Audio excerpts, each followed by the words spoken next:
Woof. There's going to be days like this, I guess. Vikings become unhinged versus the Ravens. 3 turnovers, 13 penalties. They dropped to 4-5 after the 27-19 defeat. Luke Inman here at Luke_Spinman. All your instant reaction you can handle. But first, let's meet the crew. Oh, sorry. False started. Can you go back, Luke?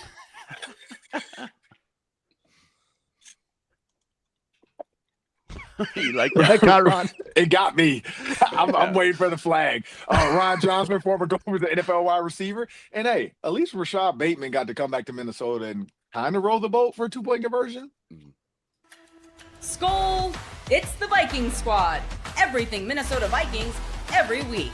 Breaking down all the big hits and game-changing plays from the land of 10,000 lakes. The way only the Locked On Podcast Network can. It's time to gear up. The Viking Squad Show starts now. What's going on? Back in the lab, back at it. Another Viking Squad Show. All the instant reaction deep dive you can handle, including the turnovers, the penalties, what else went wrong today against the Ravens, plus the biggest turning point in this one. We got our players of the game, stock up, stock down, what we loved, what we hated. Lots to get into. But before we get into it, thanks so much for making the Viking Squad Show your first listen of the day. And thanks for making Locked On the #1 podcast network around. After you check out this episode, go check out this guy right here, Luke Braun, pumping out all your daily content over on Locked On Vikings. Ron, just to kick things off here, bet and lead off. Vikes on top of the world after you go into Detroit, knock off the Lions, get back to 500 in J.J. McCarthy's first game back as well.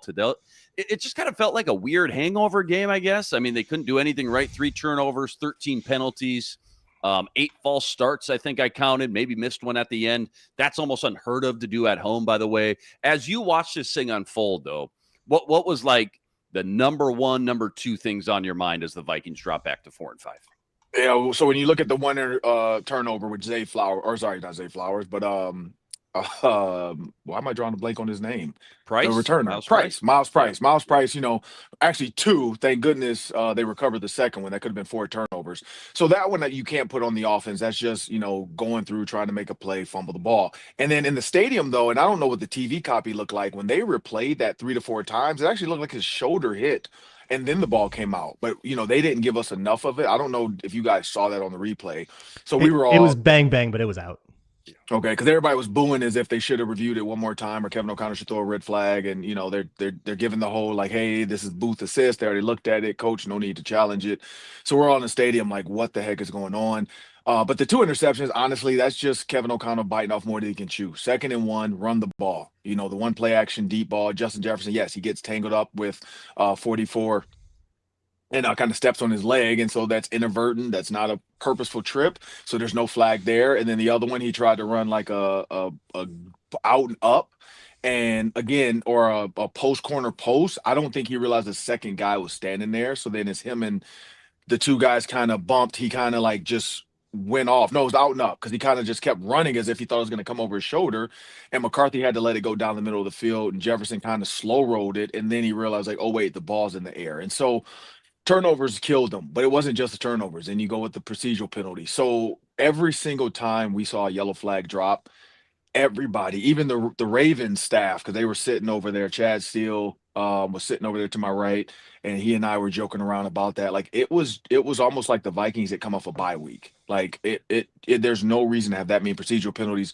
2 of them, I will say, I think Kevin O'Connor was trying to go fast and J.J. McCarthy tried to can and kill the play. But if you're going to kill a play going fast, you have to say something like easy, easy, easy. So let the guys know, okay, just relax. I'm going to kill this and I'm going to get into something else. Because the minute he came to the line, he said nothing. And then you just saw him go to the helmet with the can, and everybody moved. So I think there's something there too with like the procedural ability to like get out of a play. But if you're going to get out of it, there's got to be a trigger word to let the offense know, hey, we're not going fast anymore. So the first sound is not me wanting the ball. The first sound is me killing it. So it's kind of like a easy, easy, easy. And you say that right away the minute the front doesn't look right. But yeah, I don't know what was going on, but it was just they kept getting backed up, couldn't get out of their way. McCarthy ended up almost throwing for 250 yards. So that was good to see. But again, it was way too much play action. Braun, Macho Meach. I want Braun to unleash on someone. This offense is an abomination. Do your thing. Stay on brand, brother. No. Part of my brand is just always doing whatever Macho Meach doesn't want me to do. True. Yep. But here's the thing, like compared to like the problems of the Atlanta game and stuff, I think this is more akin to what you expect with like what Ron just described with like that snap count thing. Okay, that's a lesson you can now go and learn over the week, and hopefully that never happens again. And like I walked into this game wanting them to not have the problems they had in Detroit of like, the running back going the wrong way. They're getting the play calls right in the huddle and all that. Okay, now you have a snap cadence problem. Now you got to deal with that. And you're playing whack-a-mole with a young quarterback and young quarterback problems. I kind of say, okay, if this is something that is happening year 3 or year 4, right, then you've got a bigger problem, but we're in our 4th start and those kinds of things are fixable.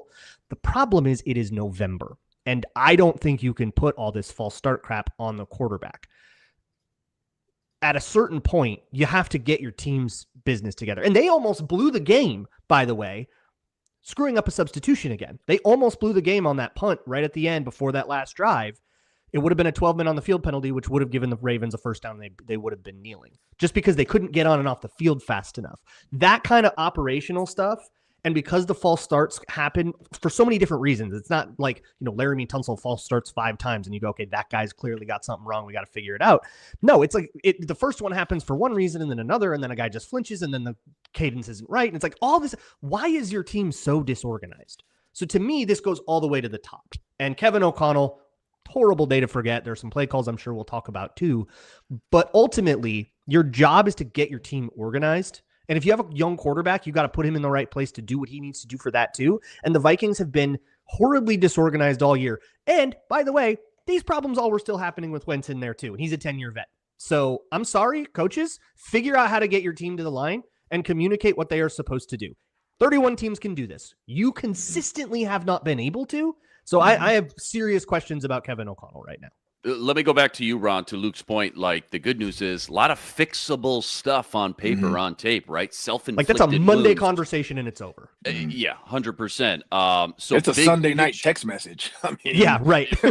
right. They're talking about it right now. Yeah, like it's a group chat. Like, hey, look, man. Like, hey, you got to say easy when you go into when we're in no huddle and you want to change the play. He goes, oh, okay. And then that's the end of the problem forever. But at what point, Ron, like Luke said, it's November 9th right now. This is week 10 of the NFL season, 2025. What are we doing? Like, how fixable, I guess, is it? Because we're going to sit here. It's a Sunday text message conversation, like you said.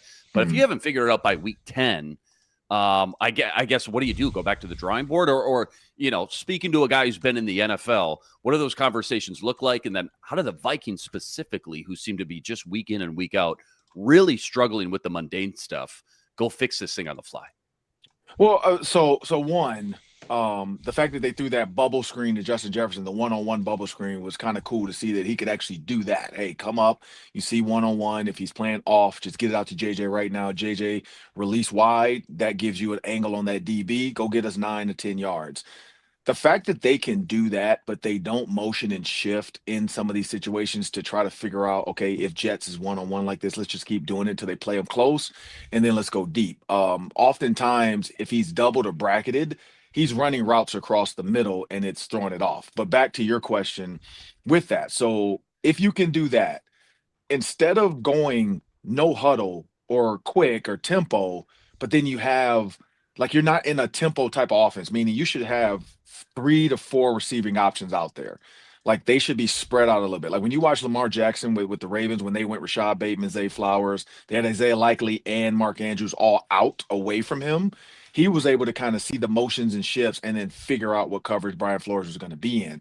I talked to one of the Ravens guys, of course, because that was my former team. So I went down there and talked to them, and I kind of brought up. I'm like, hey man, Brian Flores, blah blah, Dolphins era. He was giving Lamar Jackson fits, and they're like, yeah, Lamar couldn't throw as well as he can throw now, and so I think that was part of it too. I think he came in thinking like, hey, like he's not going to make a layered throw. He's not going to. Man, he had touch. He had teardrop throws. He had throw it right over a guy's hand. He had super calm and confident, like Steph Curry shoot a 3, turn your back after you let it go type of throws. And it was crazy to see that he could do that on that side. And then the Vikings, for some reason, couldn't get it figured out. But that's like JJ McCarthy. I mean, I kept hearing on the broadcast because I had one ear, with the broadcast going, just kind of hear what they were saying. And they're saying the same thing. He's wide open. Why is he making that throw? He's wide open. So to cut out the procedural stuff first, let me knock that out first. Mm-hmm. It's a simple conversation. It is. It's real simple, honestly. It's the line coming to the line. And even in tempo, the guard or somebody has to be the trigger man. So if your center is your trigger man, he needs to let the other offensive lineman know JJ's not giving me the signal yet. I don't know if it's a raise your thigh. I don't know if it's a touch my throat. Whatever it is, they have to get a signal to say, okay, now we're in go mode. Until he does that, let's sit in here. Right now, again, these conversations might have already happened, and the offensive line is just making mistakes. But the fact that he went can, and I'm speaking of a specific one, and both Darisaw and Hawkinson took off to their left, leads me to believe they were some type of up-tempo offense where they were hoping he's going to come to the line and just say go. And then they would just take off and try to outmaneuver the defensive line. And honestly, if he had run the play, if you watch that, they had leverage on that outside edge. The only difference would have been Justin Jefferson or whoever that receiver was would have had to come inside and hook right away the defensive back. I think it would have worked. But again, this is sometimes a young quarterback coming to the line of scrimmage with the ability to kill a play and just overthinking the count. Because if you're thinking like, okay, my center can't reach the nose or my center can't reach the D tackle, maybe just go in and settle in first, do whatever you're going to do, and then can the play or give them the relaxed call. But yeah, I think some of this stuff is a little bit on McCarthy. And Luke's right, though. I think some of it is going up top. Like it comes from the top where if you don't have these guys ready to go, that's a coaching issue. Now, is it the offensive line's coach's job? Is it Keenan McCardell's job? Somebody isn't getting their guys ready. I didn't actually remember who all jumped off the most. I mean, I probably can go here and look. It was pretty much. It was like a different guy every time. Yeah. I think O'Neal had 2, maybe. That was it. So that leads me to believe if it's everybody, then it goes back to the way they came to the line of scrimmage and set it up. So again, it's got to be on the coaches at that point. I mean, they could probably talk to McCarthy about this too, but yeah, it's got to be the same tempo every time. That's why, like, I forgot who it was. I think it was Cam Newton or somebody else talked about like early in his career, cadence was his issue. Like I was saying a different thing every time versus like, was it Dak Prescott? Dak Prescott added the here we go. Like he started doing that to get himself into that cadence to get ready to go. And then, like he's doing it. Peyton Manning created the Omaha. Omaha's letting you know my cadence is coming. Let's go. Like JJ McCarthy might need to get something. I don't know what it is. It could be khakis, like whatever. He's got to come up with something to let them know, okay, I'm ready to go now. Because it doesn't feel like he has one. I feel like he comes to the line of scrimmage and he just starts. Like there's nothing to alert the team, okay, I'm going now. And so again, that's maybe just a little bit of Kevin O'Connell. I don't think Kevin O'Connell's ever had that in his offense. Maybe we can go back to Kirk Cousins. I thought Kirk Cousins said something like Sunday or something. Like I thought Kirk always said something. And so again, maybe I'm not hearing McCarthy do it, but I don't know if he has one. 2 follow-ups to that and sticking with this conversation, then we'll move on. Either of you can jump in. Does this, when you just watch this game unfold, and like Luke pointed out, it's been consistently week in and week out. Does this go back to like training camp stuff? Oh yeah. I think this season died in training camp, to be honest. I think they made a lot of mistakes in August that have come back to bite them in terms of what they have chosen to spend their time on or not spend their time on. I don't think they did enough of the basics. I think they've this whole year tried too much to do the fancy subversion on the basics. I think about like when they have a 3rd and 2 in field goal range, right?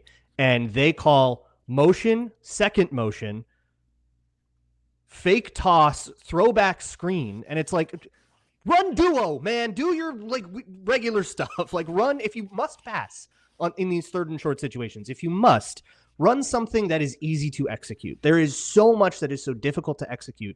And when you're installing all that stuff, that's expensive time-wise. That takes a long time to put everything together. Time. Yeah. And you only get so much time, right? Like you listen to a coach after they like lose a practice because they did a rules violation or something. They're bummed out about it. That is a finite and valuable resource. And I think they spent so much of it on this tricky dicky nonsense.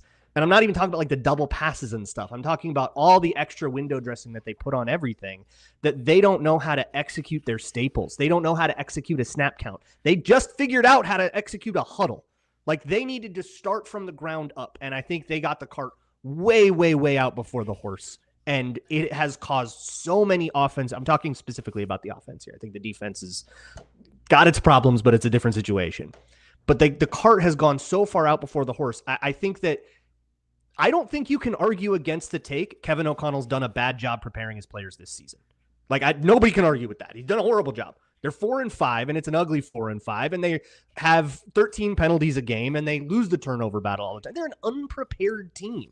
So next time, you need to just come up with a different plan. I get it. You thought you had this right. You had run all these concepts for the last couple of years. You wanted to go, counterpunch with them because you think everybody knows what you're trying to do now, and you want to play off of that. But you just got out over your skis, and now this team doesn't know how to walk. You've got to walk before you can run, and I think they made a big mistake with that. To your both your guys' points, it's not like one guy. It starts at the top. 10 weeks into the season. No, it's general disorganization. You never want to call for somebody's head. But the past couple of weeks, it's been special teams actually going all the way back to the beginning.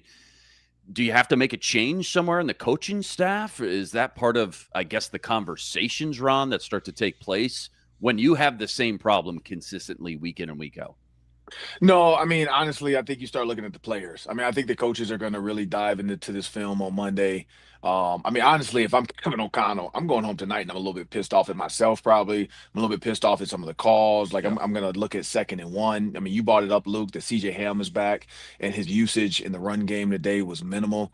If not, I think non-existent. It's just like you see Ricard get a 3rd and 1 or whatever run. Yeah. Why not give CJ Ham a 2nd and 1 run? He's going to go forward.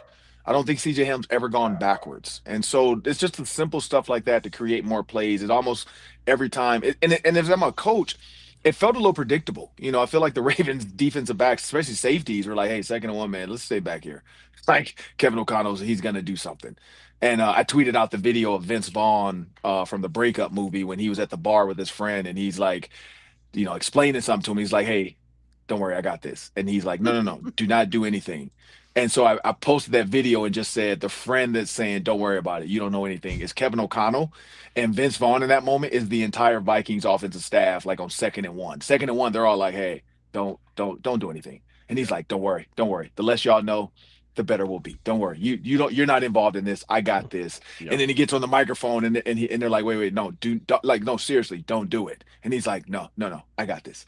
Don't worry about it. And if they ask, just say you guys weren't there when I put this in. It's so predictable. I mean, everybody in the press box at one point, every play action, you heard guys, you can hear murmurs of oh, play action again. Literally, you can hear the voices of the Vikings beat writers. Everybody, every time he went play action, oh, yep, there's play action again. And it's just why is he doing it so much? And he's putting so much pressure on your offensive line to have to hold the ball or hold their guy for 4 to 5 seconds. And again, a bad Ravens defense that had struggled to this point. Just attack them. You don't need to get tricky with a dead dog. Just go after it. That dog was dead with the Ravens defense. They were not playing well. They were being attacked. And if you watch the Chiefs, if you watch the Lions, they just kind of went simple. They didn't get tricky. When you get tricky is when the Ravens trick themselves into the right position. Honestly, Justin Jefferson's double move corner that I think J.J. McCarthy ended up either throwing it high to Addison. If Justin Jefferson runs a hook, he just goes up and then hooks it 12 yards, he's wide open because both safeties are back he's going to run something else. The corners stay back he's your guy. Nobody covered the middle of the field. All he had to do was run he was going to do a corner and then just hook up. And if he and you guys can't see my hands in the camera, but if he runs, he did this and then straight, instead of coming back and running a corner, just hook and stand right there. He was wide open. And honestly, I think the Ravens did that a couple of times with Zay Flowers. He would run he's going to go deep and boom, he just turned around. And nobody's covered him because everybody's expecting the extra deep route. No, just run a curl. Literally run a 12-yard curl and you're wide open and your name is Justin Jefferson and your catch radius is pretty vast. J.J. McCarthy doesn't have to hold the ball for longer than 3 seconds on that. But, that's the simple stuff that we don't see. And so again, I think it's more fundamental and just getting back to like I think Luke said, it's getting back to the basics. Like if I'm building a rookie quarterback, I'm going to run basic offensive stuff. I'm going to run double hooks with flat routes. I'm going to run double overs with a post and a dig. I'm going to try to keep it real simple concepts for him to learn how to read it high to low. Hey, if the safety's back, you're going to have the dig, wait for it. If the safety's up, you're going to have the post, take it. If both safeties drop, corners drop, you're going to have somebody running a shallow route. One of the guys will hook if it's zone. One of the guys will keep running if it's man. It's pretty simple stuff. But the problem is a lot of these offensive coordinators now, it's their job is to be cute, win games off of all their trickery, and they want to take credit for it. Lots more. I think, go ahead. Go ahead. Sorry, I just want to. This has been all year. What Ron has been talking about Yeah. all year long. You can find so many examples of them doing some kind of double move or some kind of tricky subversion. Long the one that drawn kills out me, play, long drawn out routes. Yeah. the fake bubble screen thing. And O'Connell got a ton of praise when one of these got a touchdown last year. Where you'll be in a bunch, two guys will go out, fake a block, and then they'll run deep routes, usually like post wheel or something, and then you'll have Justin Jefferson usually is the one faking like a bubble screen. You hope everybody comes up on it. They have run the fake more than they have run the bubble screen. It's like, and nobody's falling for it anymore. So what you gotta get keep them honest. is defenders are not biting on things. They are not reacting to things, which means you can just throw the regular things and it'll work. Like he never noticed that the Ravens were switching.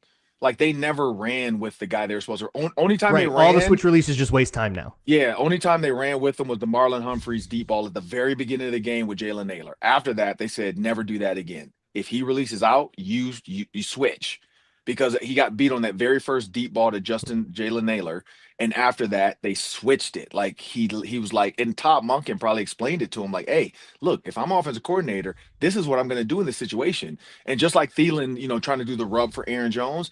If Thielen turns and just faces the quarterback versus like staring at the guy running at him and then acting like he's defending himself, he's actually wide open, because would have kept running by him. The other guy was running with Aaron Jones. Nobody was guarding Adam Thielen. He could have caught that and ran up the field for probably 10 yards for the first down. So it's just little stuff like that like it's drawn up to be the pick.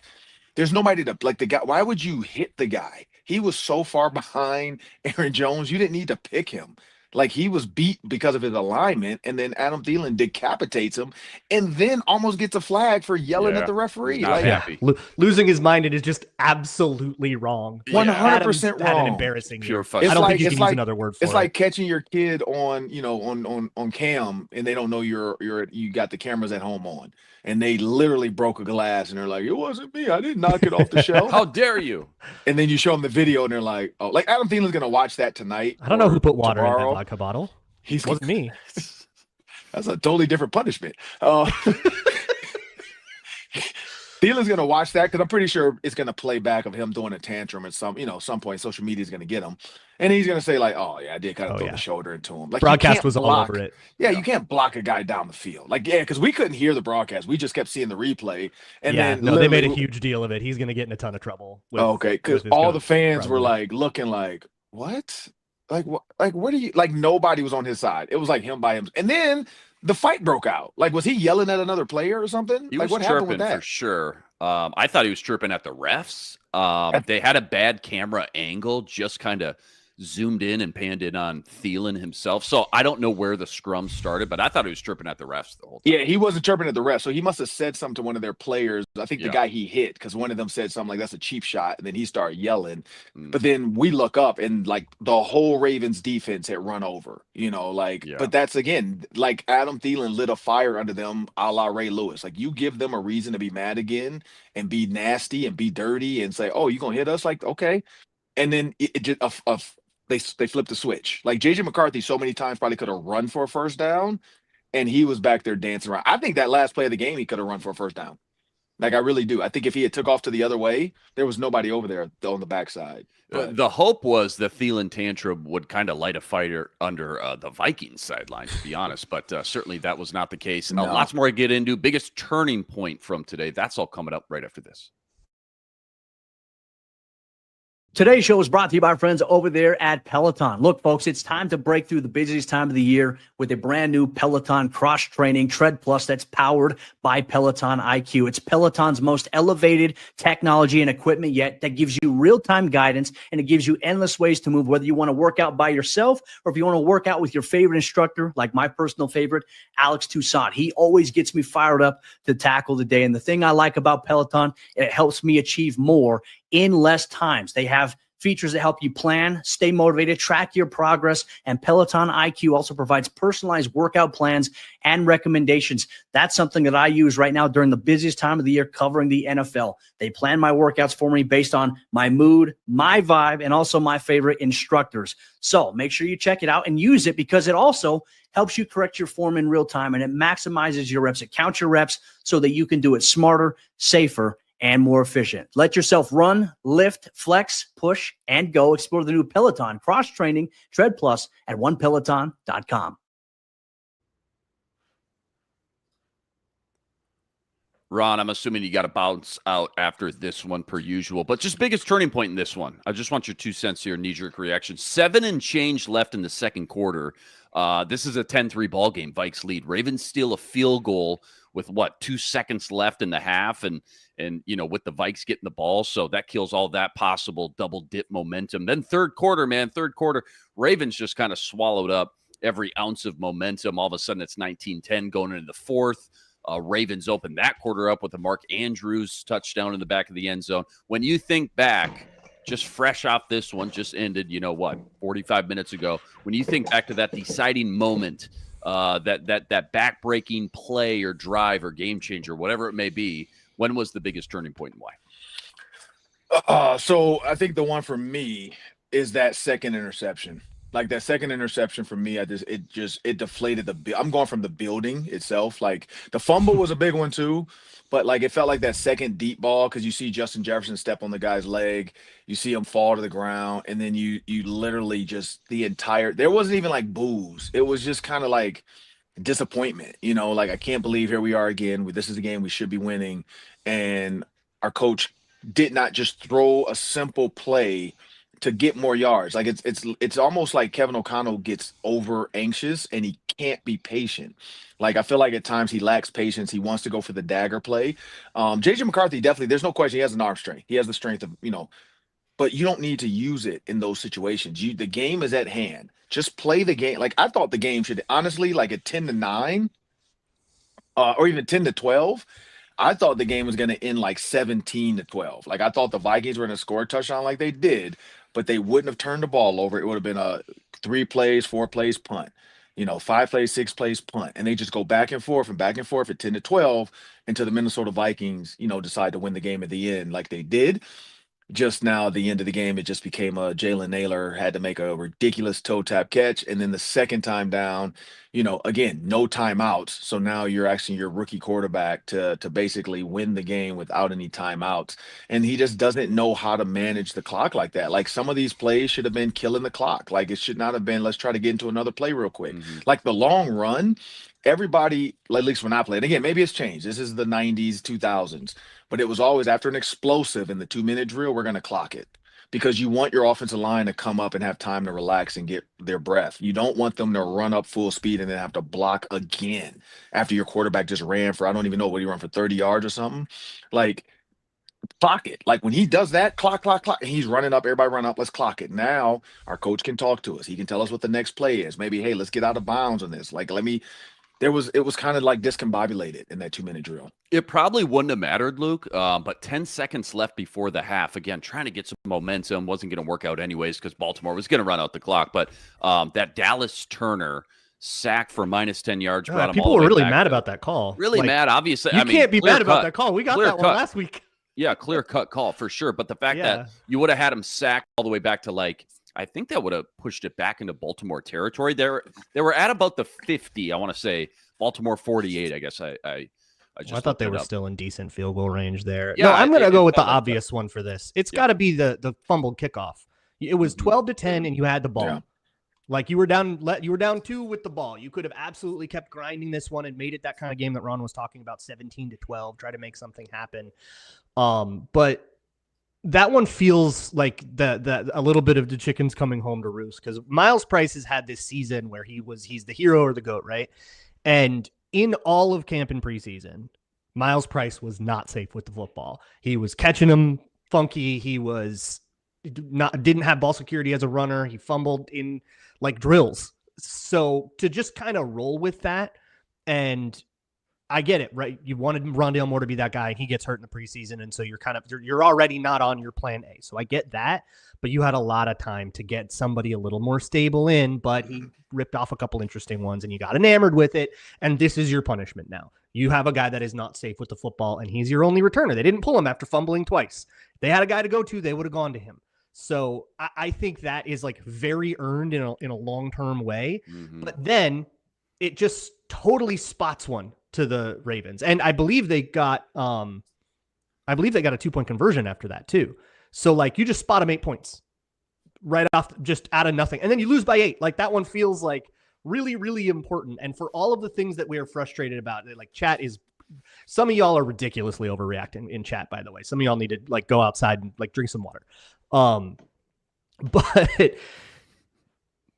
I get how frustrating this one is, but it wasn't like the Chargers game where you just got ripped a new one. Yeah. You had all the opportunities in the world to win this game.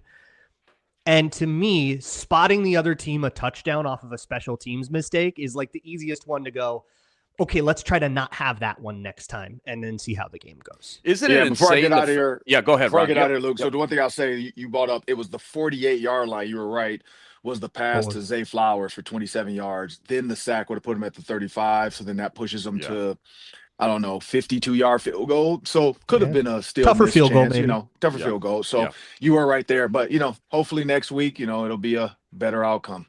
Ron Johnson, appreciate you as always. Check him out on the Ron Johnson Show each and every Tuesday. Give him a follow on X at 3Ron Johnson. He always stops by the Viking Squad Show each and every Thursday as well. JJ McCarthy's day. Let's just look at the box score here. Again, I think they said on the broadcast, we all knew there'd be days like this, 20 of 42, 1 TD, 2 picks, 5 for 48 on the ground. Again, people are going to look at the box score tomorrow and see 2 picks, which, again, we'll get into Jefferson stuff, but Jefferson tripped and fell on I think it was the second pick, right? Not the first, but the second. The first, he was just trying to make a play, probably forced it a little bit. Yeah. But 20 of 42 is the number I'm looking at. The accuracy just got pretty ugly today. What'd you see from him? I guess top to bottom overall, 3rd start ever. Is that right? No. Fourth start ever. I think he finally crosses 100 dropbacks today.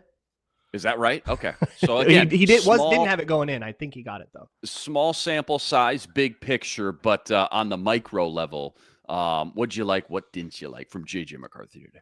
Yeah, I kind of come to the conclusion that the only way to get people to be normal about JJ McCarthy is just take stuff play by play, because most of these plays, the answer is obvious. And if you try to then congregate them into a take, people can't accept a take that's anything other than he's the worst quarterback in the league or he's going to lead us to a Super Bowl. Everything else, people think that you're on the opposite side of the issue and they jump down your throat.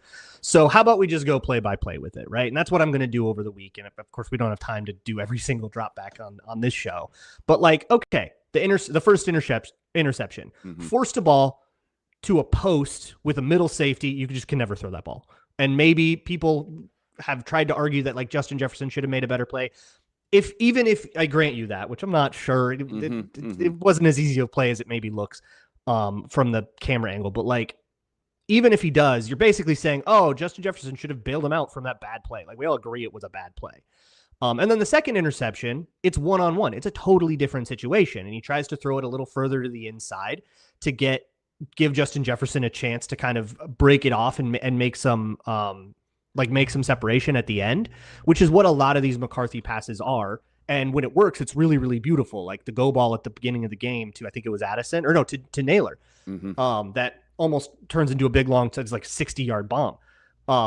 That one is a little bit outside of the frame of the receiver. And the receiver basically keeps that cornerback stacked up and separates at the last minute. That's what JJ was trying to do on that post route. Then obviously Jefferson just falls down and then it turns into this hideous looking pick. But like, it's really hard for me to blame JJ for that one. So like, I'll blame him for the first one. I won't blame him for the second one. And you have to do that. You have to just say one and one. You cannot say 2 bad picks or 2 picks, but they didn't count or what. You have to just take everything play by play. And that's the only way you're going to come up with anything other than a normal thing. But to your point, Luke, with the completion percentage, like that's never going to be the stat that I like judge a quarterback on, but we can just look and say that the accuracy was bad. And I'd rather do it that way, right? He's just sailing a lot of these high. And is it dropping the elbow again, like we saw versus? No, I think he's just juiced, man. I think the game's juiced. just getting to him, or maybe the Brady's thing about the tip of the ball or whatever. But like, I think the comeback effort and like he was forcing the issue. It felt like somebody who was trying to be Hercules and take the whole game into his own, and he needs to just get the ball off to people who can do stuff with the ball after the catch. Of course, that guy is Justin Jefferson, and you know, he had a truly dreadful game. I don't think we have to sugarcoat it. It was a really bad day. But so some of those, you know, you trust Justin Jefferson and that trust is not repaid, and you go, okay, what are you supposed to do? Not trust Justin Jefferson? Maybe. Right. I don't know. If this is going to be the way he is for the rest of his career, probably not. This one feels like an outlier compared to all the other history, but I'm sure people are trying to trade him to Cincinnati now for 2 third-round picks or something. A guard in a conditional second. Check this out. Target-wise, Jefferson and Addison combined today. 23 targets, 7 catches, 72 yards. Again, JJ by himself, 12 targets, 4 catches, 37 yards today. Coach's corner, I know we kind of touched on the KOC, the offensive procedural penalties, 8 false starts today, all starts at the top. How about the side of the ball that actually kept the Vikings in this one? Brian Flores against Lamar Jackson. Lamar Jackson was not in particularly Lamar Jackson today, right? 1 touchdown, 0 picks, 17 of 29 though, buck 76 through the air. It's not like they dominated on the ground until those final 6, 7, 8 minutes, I think, when the defense kind of got worked down with Derrick Henry. He had 9 for 36 on the ground. But just overall, kind of, what were you most impressed with, I guess, like, with Brian Flores, again, doing it 2 weeks in a row against what we talked about on Monday and Thursday on the Squad Show? This is a completely different animal. This is not Jared Goff anymore. This is Lamar Jackson. What did you like about Brian Flores? Just kind of blueprint, and then how they kind of attacked him today? One of the hardest things to do against Lamar Jackson is to keep those rush lane disciplined. Yeah. And they didn't do it against Hurts. They didn't do it against Herbert. They did do it against Lamar Jackson, so they managed to limit some of that rushing. He ends up with 36 on the ground. Some of that's designed. Yep. Like, that's not. We'll take that. A long of 8, no explosives. Yeah, you know? right. Yeah. Not letting that get into the secondary, and that's rush lane discipline. That's the D line doing a good job, and the coverage doing a good job, so they can't just sit back there and deal, right. But again, with the defense, I find myself being harsher than everybody else. Like, Sure. I think this game was fine considering the expectations and who you were playing, but I can't be like, they got one on No the Ravens. turnovers, Like, only they one were in the red sack. zone like 6 times, and Yeah. one of those was free, and there was a couple other short fields and stuff. But like, they still let up some long drives and kind of up and down day is what I have to say about the defense. Which against the Ravens is acceptable. I'll take that. And you knew they were going to get some, but unfortunately, I think in doing they played very sound, but they didn't play very aggressively at all, especially in the secondary, and were not able to generate a turnover. Some of that was luck. They had a lot of batted passes falling harmlessly to nowhere, and on a different day, that thing goes right into the lap of your linebacker.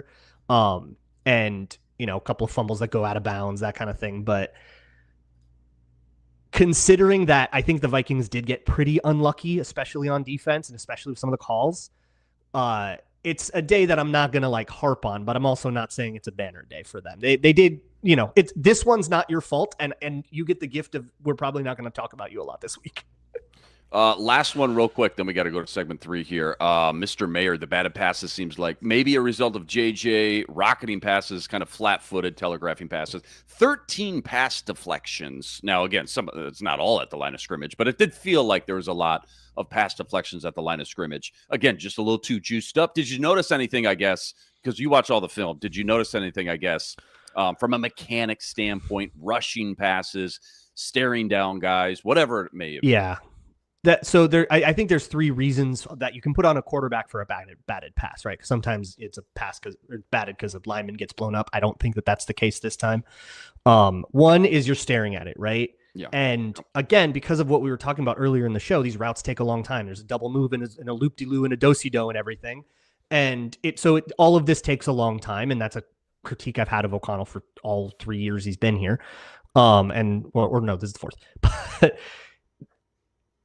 when you have to basically wait for that stuff to happen, you probably want to be manipulating with your eyes a little more. You can't just stare your eyes at the first read and watch it, because the D-line says, oh, this one's coming up my lane. Oh, I got this. And now he's like ready and he's keyed in. And then your throwing motion, McCarthy's throwing motions hasn't been the tightest.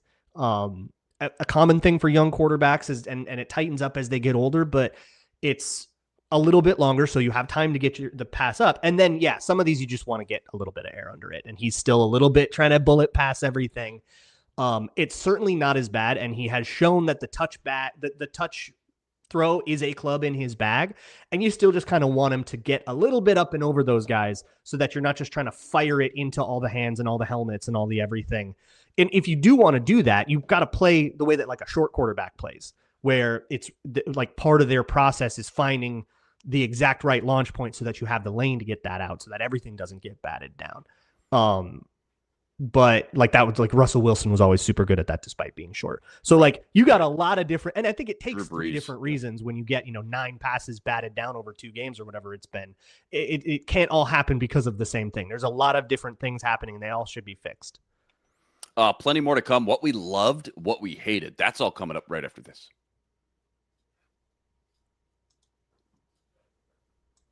Today's episode brought to us by Ripple. If you're a business owner, here's the truth. SaaS promised to make work easier, but now the average company is buried by hundreds of apps that slow your teams down. That's not SaaS. That's just sad. Software as a disservice, right? And that's why you need Rippling. Rippling is the unified platform for global HR, payroll, IT, finance, you name it, they got it. It's all in one place. They've now helped millions of businesses replace a mess of disconnected tools with one system designed to give leaders clarity, speed, and control. Right now, you're getting 6 months free when you go to rippling.com/LockedOnNFL. That's Rippling, RIPPLING.com/LockedOnNFL. Rippling.com/LockedOnNFL. 6 months free. Terms and conditions apply. All right, let me ask you this. What we loved, what we hated. So much was made, rightfully so, about the emergence, the breakout of Jonathan Allen last week and Javon Hargraves. I'm wondering what you saw from them today as far as stopping that run. Again, Derrick Henry, I'm not going to say quiet, but held in check for most of the game until, again, things started to unravel there towards the middle of the fourth quarter and so on. Right. But defensive line, again, specifically, I'm talking about the 2 guys you decided to spend a lot of money on and not pay somebody, just for example, like a Cam Bynum, right? Didn't get the production. We're all banging the table. What's going on? Hargraves losing snaps. All of a sudden, it's only week 3, week 4. But a lot of momentum was built last week. Did you see anything carry over to this week? It felt like the same stuff that we've always seen. Like, they definitely did better at like gap discipline and especially rush lane discipline. It's super easy for these guys, especially when you're Jonathan Allen, you've been to a million Pro Bowls. It's super easy to be like, no, I got this up the B gap, even though I'm supposed to be the A gap. Right. And if you do that, but you're a step slower than you're used to because you're a little bit long in the tooth, then suddenly the quarterback gets away from you. And I think they did a better job. Just do your freaking job. Mm-hmm. That's what the whole message to the team needs to be. It's just everyone just do what you need to do. Call something that everybody can execute, and this stuff will work. But they can't execute in a lot of ways. But one other thing that I will say is didn't miss Theo Jackson at all, did you? He was out with a concussion this time. Yeah. Fabian Moreau gets a bunch of snaps. You didn't think about plays that. Fine. Thing works. I think Theo Jackson has been a pretty big liability all year long. Sure. And he goes out, they play more 3 corners, and it works out. You just have to have 3 corners that are semi-viable. And one of those guys being Fabian Moreau is definitely a concern I have in the long term, but it worked out okay this time. Maybe you should roll into the season with more than 4 on your active roster next time, Kwesi. If only we had talked about that during training camp. Did anybody talk about? I got yelled at so much for the offseason. I'm going to be so annoying. As you should. No, I think the other thing too I'm thinking about is, JJ McCarthy had been sacked at least 5 times in all 3 starts. He's only sacked once. Now, again, some of this is his scrambling ability, but last week you got the O'Neal-Darisaw combo back. Obviously, that made a huge impact. Seems like this is probably your starting 5 if healthy, barring a Ryan Kelly comeback with all the concussions. We'll see how that plays out. But He's working only back. one sack. He should be back in the next couple weeks, I think. All in all, offensive line play, what did you think about them? And again, going from averaging 5 sacks or more per game for JJ down to 1. Again, this is a play-by-play thing, right? Because like sometimes Brian O'Neill just takes an L and you got pressure or something. Well, again, everybody had a false start today as well, and there's things to pick up for sure. Everybody's super angry about McCarthy because they looked at the box score and decided they have an opinion now. What he did, I think, in the pocket made the O-line look a lot better than they were. I thought he did a great job of elevating the O-line when they would get beat and finding, again, those little pocket movements that you always want, that Sam Darnold was great at and JJ was great at in college. Things are a little bit faster and fly a little heavier now. So keeping that together and just step up a little bit, step to the side a little bit, rescue the angle. He's always had a really nice instinct for. It's kind of a hockey thing, where you just kind of want to be behind your color, right? And get a color, get your own teammate in front of you and the defender. And he's always been really nice at that. So this is like a strength of his that I think will carry him very far, especially during the tumultuous early days, where you can buy a little bit more of that time if it takes you a little bit longer. I thought he did a nice job of that. In terms of how, like Brian O'Neill had a day to forget, I thought. I don't think Blake Brandel had a ton of huge problems, but obviously with 8 false starts, you got to look at the center's role in that as well. So otherwise, I don't know, hard to see individual performances live. I'll have to slow that down and get back to you next Thursday. For sure. Last week, just talking about injuries too, thinking about the offensive line again, saw the impact of Van Ginkel. Obviously, he was huge. He made a couple nice splash plays. Still kind of limited in the snap count. Going to be interested to see how much he actually played. But O'Neal and Darisaw playing together. Return of CJ Ham today as well. Any injuries of note we should touch on just before we move on? Jonathan Grenard. Yeah, Jonathan Grenard going out with a shoulder injury in a lot of pain. Medical tent, towel over his head and into the locker room. So I'm pretty worried about that. We'll see. Yeah. I don't know if O'Connell is at the podium yet. But I'm sure he'll have an update there. But I'm pretty worried about that being some kind of separated shoulder, torn pec. Or I hope it's just it was a stinger AC joint sprain. He'll be back in 10 days or something like that. Somebody talked about injury regression though as well for the Vikings. Did anybody get really mad about that? Yeah. About I mean, look, with somebody like Grenard, like he's not coming off of injuries like that. Right. Ryan Kelly, you specifically incurred that risk. It's a much different thing. Again, you can't do these blanket takes on all this stuff because it's different every situation. Stock up, stock down. I'm trying to find a stock up. It was Jalen Redmond like 3 weeks in a row. How about Jalen Naylor? How about Naylor? That's got to be a career day, right? 5 for $124 on 6 targets, averaging almost 25 yards a clip, long of 62, 1 tug in there as well. Adam Thielen actually got a little bit of run there as well, 3 targets. He's just been non-existent, playing like 10 snaps a game, 2 catches, 16 yards. Again, nothing to write home about. I'm just thinking about the snap count. But Jalen Naylor had to be a big winner today. Any other kind of just big winners or just nice splash plays or just guys who's kind of stuck out in a good way today before we get to the losers? I mean, Van Ginkel had a big day. Yeah. Coming back. Cashman's got 25 tackles in the last 2 weeks. Not that tackles are a stat. Not for nothing. Yeah, I think the defense kind of shoring up in the last couple of weeks, despite going up against 2 of the most prolific offenses in the league, and in getting Van Ginkel back for that, like you can kind of feel that impact for sure. Unfortunately, the thing about the defense is when you don't get any turnovers, it's not easy to answer this because nobody made that play. Yeah, there was a lot. I mean, I thought Hargrave was in the backfield like just about every other play, and Redmond was in the backfield a lot. And those are great, but you need someone to clean that up, right? If you get that penetration, there was one where Hargrave just blows up his guy and gets in to the backfield, but every other player is getting washed out, and it's super easy for Derrick Henry to just sidestep into the next gap where nobody is, and you win.